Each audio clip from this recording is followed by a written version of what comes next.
reaction was interesting to me. I feel like if you're going to go through that much animation to have that kind of reaction, you might as well just pop them while you're right there.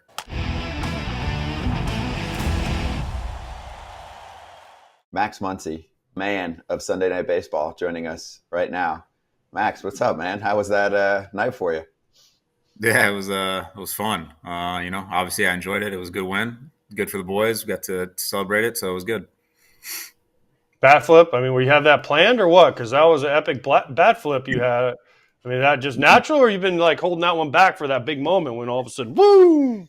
No, that one just happened. I don't ever plan that kind of stuff. That one just happened. Felt like a good moment for it.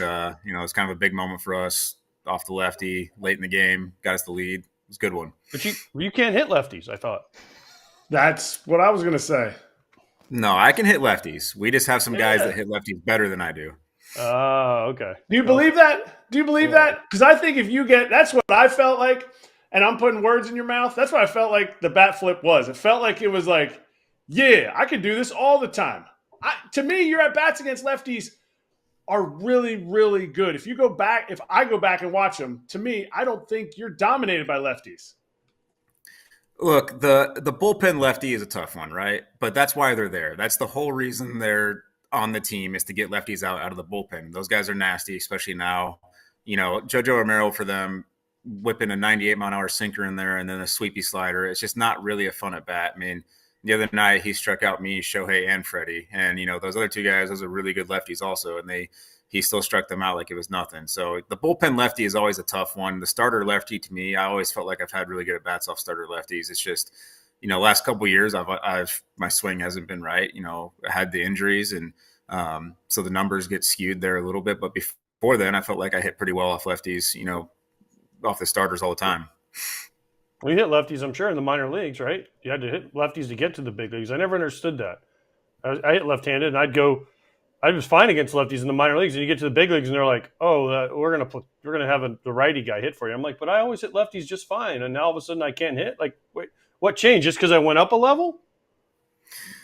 Yeah, I don't know. I don't know about that. I think, there is a lot of noise on that. But for me, it's not that I can't hit the lefty. I have good at bats off lefties. They know I have good at bats off lefties.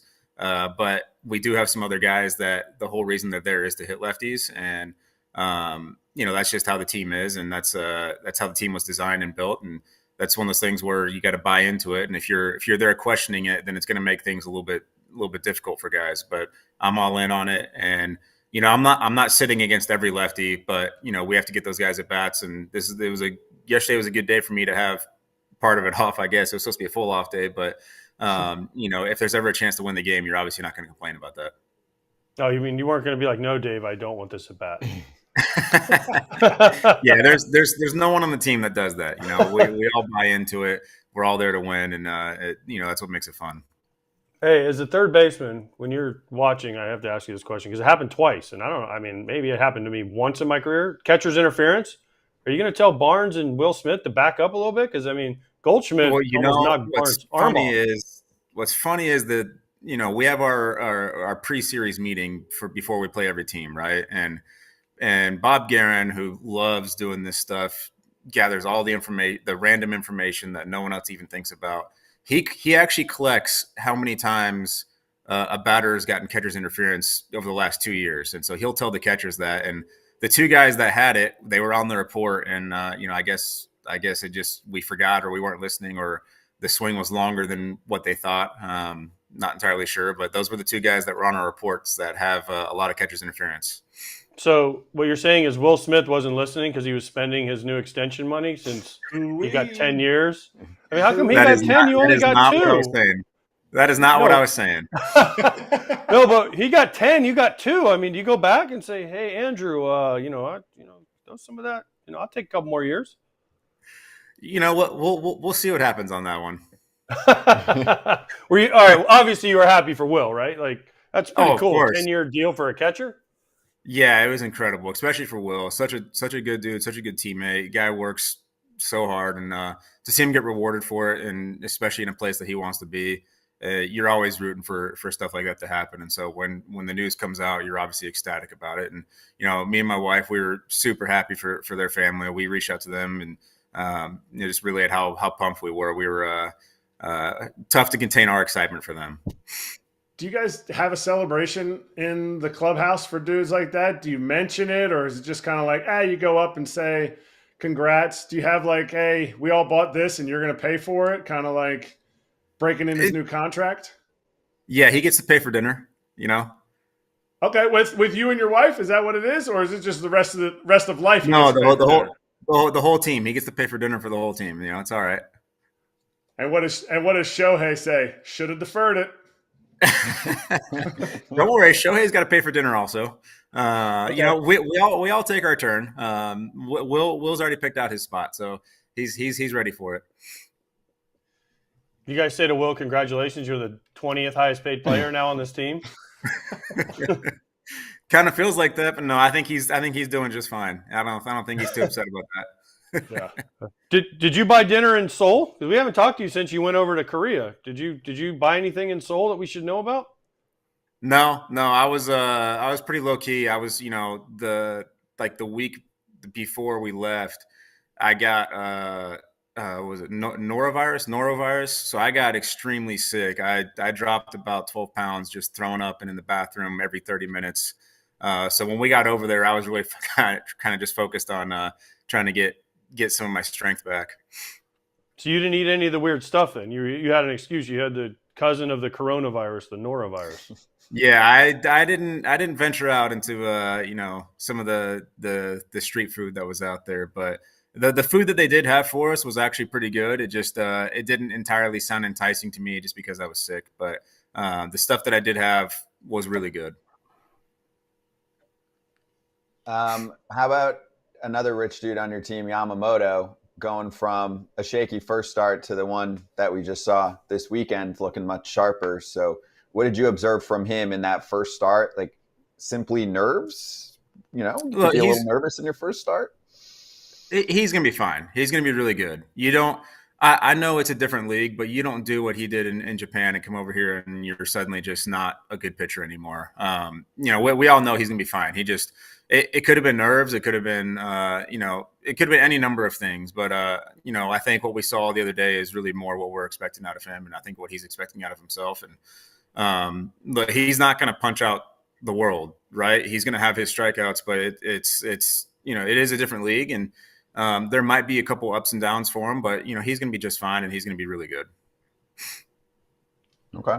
How about Teoscar Hernandez blending in with the team right now, off to a hot start? For someone like him, he's been asked at times to, I don't want to say carry a team, but look at him last year. I mean, he's on Seattle. They're expecting him to hit 40. It's a tough ballpark to hit in. He even said it was not his park. He wasn't seeing the ball well. Now he gets to join a team and be like, sure, I'll just kind of, squeeze my way towards the bottom of this lineup, hang out, and just bop homers.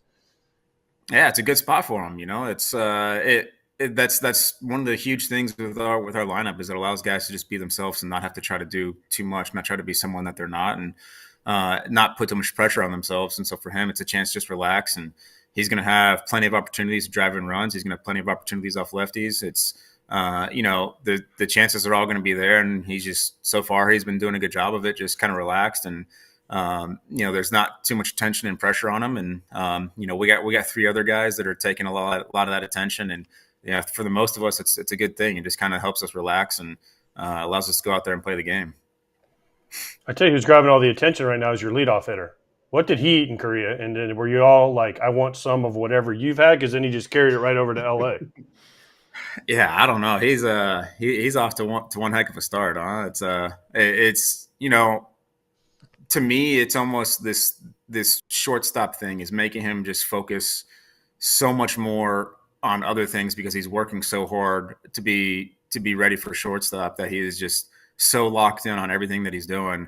And that I'm not saying that he wasn't before, because the dude cares about hitting it, and his work is meticulous on that, but it's just a whole nother level right now. And I feel like it's because he's so prepared trying to get himself ready for shortstop that he's just it's carrying over to his offense, and you're really seeing it right now. It's incredible to watch. He's on some kind of run right now, and it's that's what Mookie does. He just kind of takes over, and It's really it's not too surprising at all. I mean, you're on the left side with him. Do you guys have a thing? Is he telling you anything during the game? Do you guys joke around, or is he like super locked in because it's kind of a new position for him?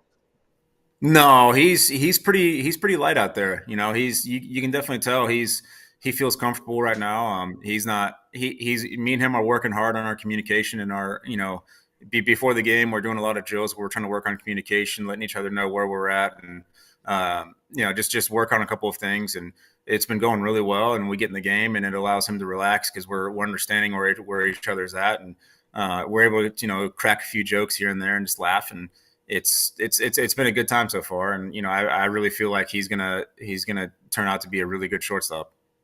Is the reason you guys can't speak very much during the game is because your pitch comm is turned up too loud, like Kike's was last night? Did you see that? Well, what's funny is I can guarantee you it didn't sound that clear in his ear. It was clear as day on TV. Literally, they were like, change up. I got his pitch comm when I came in the game. They put his exact pitch comm in my hat, and it was on the same volume. And when you put those things in your hat, it sounds muffled in your ear, and then you got the crowd noise. So I was actually shocked that it sounded that clear on the broadcast because, like I said, I could almost promise you it was not sounding that clear in his ear. Those things are kind of hard to hear in the middle of the game. Yeah, you almost have to put your glove up to your hat and press it down. They get pretty hard to hear. So hearing it that clear on the broadcast was pretty wild. Does he go to Kangaroo Court for that? Like, how does that work? I mean, those mics pick up everything clearly, but you have to rethink. Yeah, well, the good thing with that is, in the cage they have the TVs going with the broadcast up. The ESPN broadcast yesterday was about 8 pitches behind the live events. Usually it's about a 30-second to a minute delay. The one yesterday was like, almost 5 minutes behind. It was a big delay. So that is the good news, is that if ESPN's doing it, it's definitely not in real time, so you can't be relaying anything. Tell me about Bobby Miller's outing. Tell me what this guy, something that we don't know about Bobby Miller that we should know, besides the fact that he's nasty and he seems like he, no matter what's going on, good or bad out there, he seems like a vet, and he's like 7 years old. Yeah, he's kind of a killer out there. He's just the attitude. He doesn't really care who you are, and we've already seen that a couple of times where he's stared at a couple guys and they've stared him back, and he doesn't back down at all. And that's kind of the attitude he brings. And I said it last year. He reminds me a lot of Walker in the terms that neither of those guys care who you are. They're coming at you at the plate. They feel like their stuff's better than whatever you can bring at the plate. And that's how they pitch, and it helps them pitch, and it's what makes them good. And on top of having really good stuff too, he's got 4 really good pitches, and he commands all 4 of them. And he's going to be a special pitcher. And I just think he likes to work hard. He likes to pay attention to the game. He likes to listen to the older guys talk about how they approach certain hitters, and he really actually listens to that, and he implies it into his own game, and then he goes out there and he executes his game plan. And he's not just a guy that's saying, I'm just going to blow a fastball by you, even though he does have that attitude. He's out there, focusing on what pitch he knows can get you out, and he's trying to throw that pitch. So he's learning to pitch with his 98 to 100. That's scary to me, but that's another reason I'm glad I don't hit at a completely below average level. Did you see the Hoskins slide? That's the game today. Everyone's throwing that with command, with movement. That's just the game today. It's boring. It's boring for you. That's why you're going to hit 40 homers. The game's easy. No, it's anything but easy. I would never use the word easy. Did you see the Hoskins slide in New York with McNeil? Yes, I do. So you've moved from second to third to first to all around the infield. What's your opinion on the slide, the reaction by both of the guys? Because that's really what we're sitting here talking about. Or how would you feel about it if you were Hoskins rolling in, or if you were McNeil at second? Look, the slide was what it was, right? Whether it was dirty or clean, that's for anyone else to decide. But the slide was what it was. He clipped him. He went off to the side. He went through the bag. Whatever, right? the reaction was interesting to me. I feel like if you're going to go through that much animation to have that kind of reaction, you might as well just pop them while you're right there.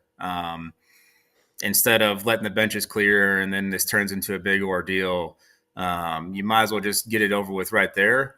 Or you just say a quick word, let it be done, and know that his next at bat, there's probably going to be one coming at him.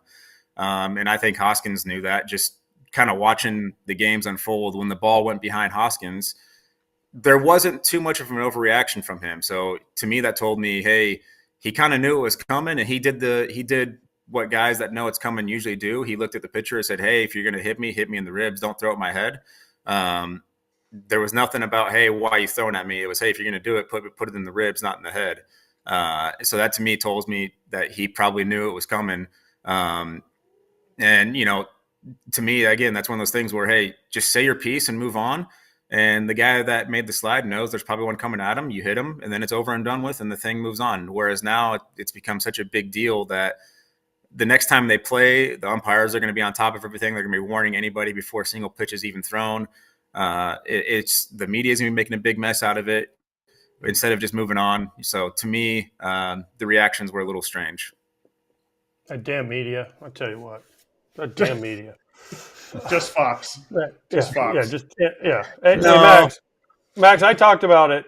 I talked about this earlier, and I said I've been in this situation, and same thing. I knew I was going to get hit, and I was fine with it. I'm like, all right, just hit me, whatever, and move on. But they waited like 2 games. Aren't you just better off just throwing at a guy, getting it over with? Why wait 2 games? Like for me, I'm like, all right, you waited 2 games and then you hit me. Like, what's the point in that? Like now I'm mad because you waited 2 games. Like you should have just done it.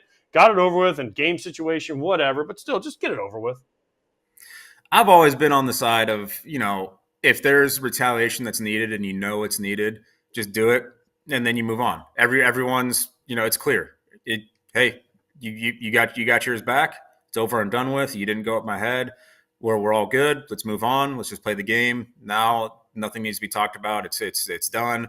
Neither team's worrying about it, because then you're getting into this thing where, okay, when's it coming? And then when it finally does come, like you said, if it's 2 games later, then it becomes a big deal again instead of just moving on from it.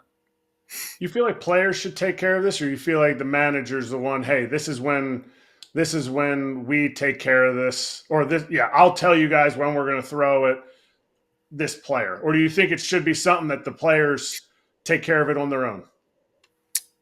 I think it should be a little bit of both. I think there needs to be an understanding between the manager and the players. Hey, there's certain times where, this requires it. And granted, you don't ever see that in today's game anymore. But, there's certain times where, hey, just put one right in his back. It's not a big deal.